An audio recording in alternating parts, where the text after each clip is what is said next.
राजांचा वाडा हा एकावरती एक असा हा 2 मजली होता.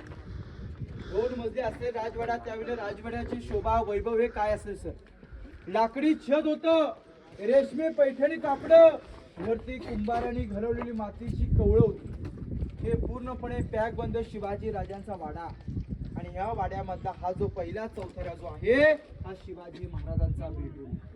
शिवाजी राजांचा जन्म झाला कुठे? तर शिवनेरी किल्ल्यावर 19 फेब्रुवारी 1630 मध्ये महाराजांचा जन्म झाला.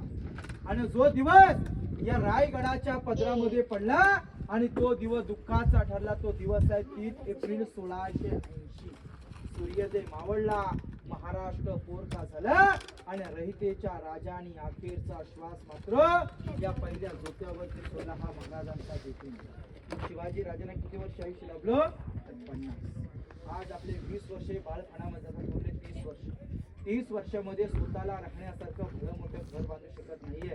पण राजांनी मनासारखं धन केलं, धनासारखे राजे झाले, राजांसारखे माणसांनी माणसांसारखा गड होता की अनेक राजे राजे होऊन गेले.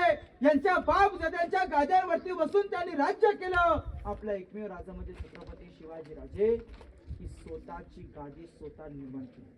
अशा राजाने शेवटचा श्वास आणि अखेरचा प्राण या जोत्यावरती सोडलेला आहे. हा शिवाजी राजांचा बेडरूम. या बेडरूमच्या साईडला इकडे शिवाजी राजांच्या पाण्याचे हौद आहेत, 2 पाण्याच्या टाक्या आहेत. खाली तो खड्ड्या चौकोनी मागते राणी छत्रपती शिवाजी राजांचं स्नानगृह, निगत आंघोळी करण्याची जागा होती, त्याचं पण